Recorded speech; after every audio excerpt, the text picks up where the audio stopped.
দর্প, দম্ভ, হুঙ্কার, হুমকি, লুট, স্বৈরাচার, এই সমস্ত কিছুর প্রাসাদ আজকে ভেঙে গুড়িয়ে গেল। কোথায়?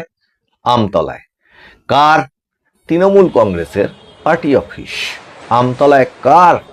কোন তৃণমূল কংগ্রেসের সাংসদের সেই পার্টি অফিস? সকলেই আপনারা জানেন, অভিষেক বন্দ্যোপাধ্যায়ের। আর সেই ডায়মন্ড মডেল। এখন এই যে ঘটনাটি ঘটল, যেটা প্রশাসন সূত্রের খবর, দুবার শুনানির জন্য টাকা সত্ত্বেও উপস্থিত না হওয়ায় প্রশাসন থেকে এসে যা ব্যবস্থা নেওয়ার বুলডোজার দিয়ে ভেঙে গুড়িয়ে দেওয়ার প্রসেস শুরু হয়। এখন সেখানে জনগণের ক্ষোভ আছড়ে পড়ে, ঠিক যেভাবে এই তৃণমূল কংগ্রেসের বিভিন্ন স্বৈরাচারের নিদর্শন জেলায় জেলায়, পাড়ায় পাড়ায়, গ্রামে গ্রামে যেভাবে যখন বেরিয়ে পড়ছে, ঠিক সেইভাবে জনগণের ক্ষোভ সেখানে সেখানে বেরিয়ে পড়ছে। আর এই সমস্ত কিছু, যা কিছু সেখানে ঘটেছিল, সেটা তারই বিরুদ্ধে যে ক্যান্ডিডেট বিজেপির হয়ে দাঁড়িয়েছিলেন, সেই অভিজিৎ দাস ববি, তিনি এই পার্টি অফিসটি সম্পর্কে ঠিক কি জানালেন সেটা আগে শুনে নি, তারপরে দেখব যে আরো কিছু হুমকি, আরো কিছু হম্বিতম্বি, যাতে কিনা মানুষ আগে ভয় পেয়ে যেত, এখনো সেই হুমকিতে মানুষ কি ভয় পাচ্ছে? আগে শুনি ববি দাস, অভিজিৎ দাস ববি, তিনি কি বললেন। দাদা, আজকে এমপি অফিস ভাঙা হচ্ছে, এই নিয়ে আপনার বক্তব্য কি আছে? এটা এমপি অফিস মানে অবৈধ এমপি অফিস, অবৈধ এমপির অবৈধ এমপি অফিস। অভিষেক ব্যানার্জি একটা অবৈধ এমপি, ছাপ্পা ভোটে জেতা এমপি, যে মানুষের গণতান্ত্রিক অধিকারকে প্রয়োগ করতে দেয়নি। ও এখানটায় এই রাতারাতি একটা বেকারিকে পুড়িয়ে, সেই বেকারিটাকে পুড়িয়ে ওই 4 তলা অবৈধ বিল্ডিংটা করে, যার কোনো পারমিশন ছিল না, এবং ওই জমিটা কেনা হয় লিভস অ্যান্ড মাউন্টসদের নামে, যেটা হাইকোর্টের থেকে সিজ করা আছে। ওই জমিটা, সেই জমিটাকে ইডি সিজ করে গেছে। সেই জমিটার বিল্ডিংটা একটা অবৈধ, সেইটাকে আজকে প্রশাসনের পক্ষ থেকে ভেঙে দেওয়া হচ্ছে। এই জন্য আমাদের মাননীয় মুখ্যমন্ত্রী, আমাদের আদরের শুভেন্দুদা, আমাদের ডিএম, আমাদের এখানকার এসপি, পুলিশ প্রশাসন, সকলকে আমি ধন্যবাদ দেব যে এতদিনে আমাদের যে দাবিটা ছিল, যে এই অবৈধ বিল্ডিংটাকে শেল্টার করে অভিষেক ব্যানার্জি যেভাবে ক্রিমিনাল রাজ শুরু করেছিল, এবং এখানে পুলিশ প্রহরায় যেভাবে ক্রিমিনাল থাকতো, সেই ক্রিমিনাল রাজের আজকে প্রথম ধাপটাকে ভাঙা হলো, এবং এরপর আস্তে আস্তে সব হবে, এবং একদম সর্বশেষে ভাইপোকে গারদে পোড়ানো হবে। এটাই ডায়মন্ডবাসীর ইচ্ছা, এবং আশা করব বিচার ব্যবস্থা এবং প্রশাসন আমাদের বিশ্বাস আছে, এবং আমাদের সেই স্বপ্ন সফল হবে। 7 লাখ ভোটে জেতা সাংসদ বলে কথা, আর 7 লাখ ভোটে যে হারে, অবশ্যই তো সে নাকানি চোবানি বলা যায়, লেজে গোবরে বলা যায়, এই সমস্ত তো তাকে টিটকিরি করাই যায়, কিন্তু সেই 7 লাখ ভোটে যে তার কেমিস্ট্রিটা ঠিক কি ছিল, সেটা তো পশ্চিমবঙ্গের মানুষ এখন বুঝে গেছে, সবাই দেখতে পাচ্ছেন। আর তারই প্রতিবাদ স্বরূপ গত 4 মে এই রাজ্যের মানুষ ওনাদেরকে, অর্থাৎ ওই অভিষেক বন্দ্যোপাধ্যায়, সর্বভারতীয় তৃণমূল কংগ্রেসের জেনারেল সেক্রেটারি, এবং তার যে পিসি মমতা বন্দ্যোপাধ্যায়, তৎকালীন মুখ্যমন্ত্রী, তাদের দলটিকে ছুঁড়ে ফেলে দিয়েছে। আজকে সেই দলটি নাকি আরো শক্তিশালী হয়ে উঠছে, এই সমস্ত কিছু তিনি বললেন, কিন্তু তার সাথে তিনি ছাড়তে পারলেন না সেই স্বভাব, সেই হুমকি দেওয়া স্বভাব, সেই স্বভাব তিনি ছাড়তে পারলেন না। এখন এই মানে হুমকি প্লাস ওনার বিরুদ্ধে যে প্রার্থী দাঁড়িয়েছিলেন, তাকে ঠিক কি ভাষায়, ঠিক কিভাবে কি বললেন, এখনো আসুন শুনে নি। যারা আনন্দে মেতেছেন তৃণমূল কংগ্রেসের পার্টি অফিস ভাঙা হচ্ছে বলে, আর যারা বলছেন অবৈধ, 15 তারিখ হিয়ারিং এর জন্য ডাকা হয়েছিল, সেখানেও আমাদের প্রতিনিধিরা গেছিল, এবং কিসের বেসিসে কমপ্লেনটা ফাইল হয়েছে, কমপ্লেনের একটা কপি চাওয়া হয়েছিল, সেই কমপ্লেনের কপি জেলা প্রশাসন দিতে পারেনি। এই গত 15 তারিখের কথা বলছি, আজ থেকে 2 দিন আগে, আজকে 18 তারিখ। 2 দিনের মধ্যে একদম 1 তলা 2 তলা বুলডোজার দিয়ে প্রায় ভেঙে গুড়িয়ে দেওয়া হয়েছে। এবং সেখানে খালি জেলা প্রশাসনের লোক নয়, মানে পুলিশ বা বিডিও বা বিএলআরও খালি সরকারি আধিকারিক নয়, বিজেপির নেতারা বিজেপির ঝান্ডা নিয়ে গেরুয়া ফেট্টি মাথায় বেঁধে গেরুয়া উত্তরীয় পরে মুখ ঢেকে সেই পার্টি অফিসে ঢুকে তাণ্ডব লীলা চালিয়েছে। এই সব ভিডিও আমাদের কাছে রয়েছে। আমরা এক্ষুনি চিফ জাস্টিসের মহামান্য প্রধান বিচারপতি যিনি ওএসডি রয়েছেন তাকে একটি ইমেল পাঠিয়েছি, সমস্ত ভিডিও অ্যাটাচ করে হাইকোর্টের দৃষ্টি আকর্ষণ করে যত দ্রুত সম্ভব আমরা চেষ্টা করবো এই মামলা মেনশনিং করে শুনানি করার, এবং সুপ্রিম কোর্ট অব্দি আমরা যাব। ভিডিওয় যাদের দেখা গেছে তারা কেউ কিন্তু বাঁচবেন না, আইনের হাত অনেক দূর। যদি ভাবেন যে বিজেপির নেতারা আমাদের বাঁচাবে, আর যারা তৃণমূলের পার্টি অফিস ভাঙছেন আমি তাদের বলবো যে অনেক অত্যাচার তো করেছেন তৃণমূল কংগ্রেসের নেতাদের উপর, কর্মীদের উপর, পার্টি অফিস ভাঙা, গুড়িয়ে দেওয়া। যে ধারায় যে আইনে আজকে পার্টি অফিসগুলো ভাঙা হয়েছে না, একই আইনে কিন্তু যখন আবার সরকার পাল্টাবে বিজেপির একটা পার্টি অফিস বাংলায় থাকবে না। আমি হুঁশিয়ারি দিচ্ছি না, যে আইনে আপনি ভেঙেছেন একই আইন প্রযোজ্য করেই ভাঙা হবে।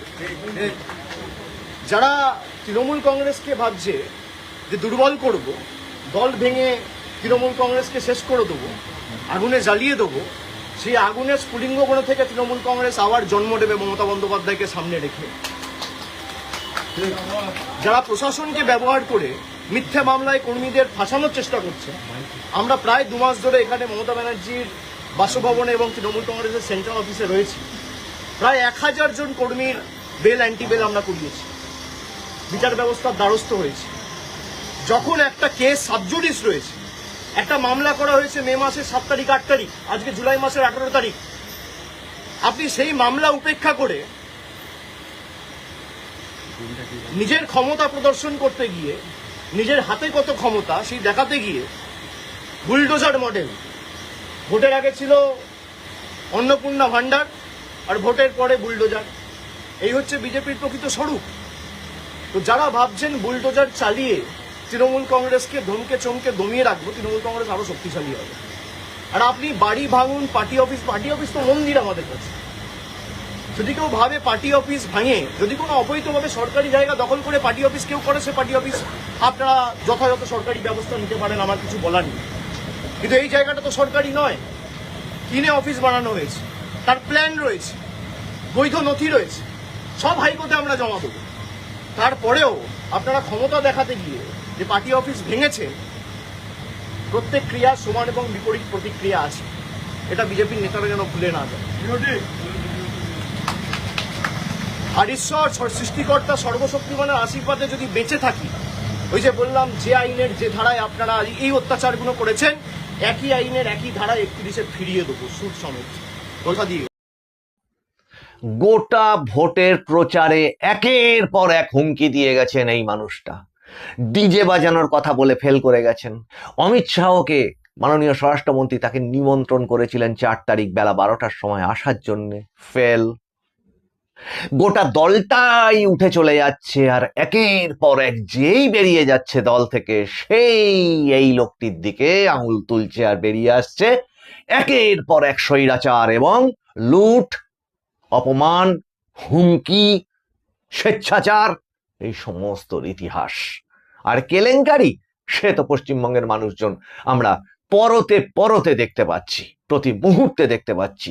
সেবাশ্রয় দুর্নীতি থেকে শুরু করে ওদিকে আরো অতীতে চলে যান, কোন কেলেঙ্কারিতে জড়িত নন উনি, সে নিয়েই এখন প্রশ্ন উঠে যাচ্ছে নানা মহলে। এখন প্রশ্ন হচ্ছে যে এই মানুষটির এত হম্বিতম্বি আর কতদিন পশ্চিমবঙ্গের মানুষ সহ্য করবে? আইন আছে, আইনের বিভিন্ন রকম মামলা, এফআইআর, তারপরে রক্ষা কবচ, এই সমস্ত ভাষাগুলো আমরা বারবার করে শুনছি, সমস্ত দিক থেকেই শুনছি। ইনি নাকি আবার সুপ্রিম কোর্টে যাবেন, যদিও ইদানিং ওই রক্ষা কবচ, গলার স্যাম্পেল টেস্ট, এই সমস্ত নিয়ে যখন নাড়াচাড়া হচ্ছে, কোর্টে দৌড়দৌড়ি হচ্ছে, এবারেই আমরা দেখতে পেলাম যে উনি আর সুপ্রিম কোর্ট পর্যন্ত যেতে পারলেন না। তাহলে প্রশ্ন হচ্ছে ওনার সাথে যে সমস্ত এমএলএ এমপি ডাকসাইটে সমস্ত নেতা যারা সমস্ত ঘুরে বেড়াতেন এবং যারা সব বেরিয়ে চলে গেলেন, তাহলে এবার তারা যে সমস্ত কথা বলছেন, তাহলে সেই কথাগুলোর কি মূল্য? তাহলে সেই কথাগুলোর তো ভ্যালু আছে নিশ্চয়ই। তাহলে সেই কথাগুলো যারা বলছেন তাদের কথাও রেকর্ড করা হোক, তাদেরও বয়ান বিভিন্ন মামলায় সাক্ষী হিসেবে সাবমিট হোক। এটা আমাদের তরফ থেকে সাধারণ মানুষ হিসেবে আমাদের দাবি। আর মন্দির, পার্টি অফিসকে নাকি মন্দির মনে করেন ওনারা। পার্টি অফিসের মধ্যে থেকে কি কি ধরনের নোংরা নোংরা জিনিস বেরোচ্ছে বিভিন্ন জায়গায়, সে তো পশ্চিমবঙ্গের মানুষজন দেখতে পাচ্ছে। মন্দিরে ফুল ধূপ বাতি এই সমস্ত থাকে, মন্দিরে দেব থাকে, দেবী থাকে। আর ওনাদের ওই পার্টি অফিসগুলোতে ঠিক কি কি ছিল? গাছ কাটা দা, বন্দুক, পিস্তল, রাইফেল, হকি স্টিক, বোমা, আর বিভিন্ন রকমের বেডরুম, এই সমস্ত নাম হচ্ছে মন্দির। তাহলে বোঝাই যায় যে উনি মন্দির হিসেবে কি বোঝেন। এক তো হিন্দুদের দেব দেবী, তাদের যত রকম ভাবে লাঞ্ছনা অপমান বিকৃতি করা যায় সেটা তার ওনার পিসি মমতা বন্দ্যোপাধ্যায় করে করে দেখিয়েছেন, হাতে করে করে দেখিয়েছেন। যাই হোক, এই সমস্ত কথা বলে তো আর শেষ করা যাবে না। রাতের পর রাত পার হয়ে যাবে তৃণমূল কংগ্রেসের অপশাসন, স্বৈরাচার, মমতা বন্দ্যোপাধ্যায় স্বেচ্ছাচার, অপশাসনের আরো আরো নানান নানান দিক, লুট তরাজ, মানুষকে কত রকম পদ্ধতিতে ফাঁসানো যায়, কত রকম পদ্ধতি লুট করা যায়, এ বলে শেষ করা যাবে না। এ এক মানে ভয়ঙ্কর ইতিহাস হয়ে থাকলো, নজির হয়ে থাকলো। কিন্তু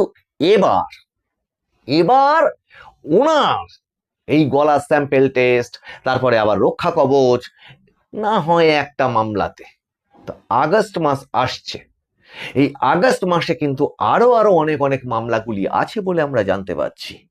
আর সাধারণ মানুষ, এই যে উনি বললেন যে 31-এ নাকি ওই আইনের বলেই সুদে আসলে উনি বুঝে নেবেন, সাধারণ মানুষ, আমরা জনগণ, আমরা কি ভয় পাচ্ছি? আর এটাই হচ্ছে সবচেয়ে বড় প্রশ্ন। ওনাকে কি কেউ আর ভয় পায়? সোনারপুর, সেখানে কি ওনাকে দেখে মানুষজন ভয় পেয়েছিল?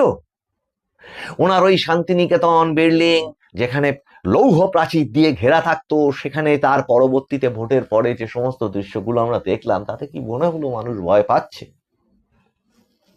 আর 31 সাল ওনার পিসি মমতা বন্দ্যোপাধ্যায় তিনি কি বলেছিলেন এই ভোটের আগে?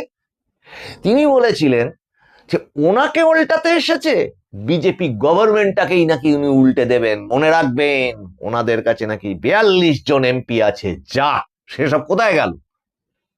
এখন উনি কোথায় থাকবেন, উনি এবং ওনারা দুজন, সেটা এখন পশ্চিমবঙ্গের মানুষের কাছে খুব বড় প্রশ্ন, যে ওনারা এবার ঠিক কোথায় থাকবেন।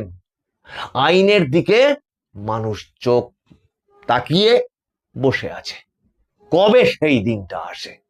আর উনি এই হম্বিতম্বি 31 সাল পর্যন্ত দেওয়ার মতো অবস্থায় থাকবেন কিনা।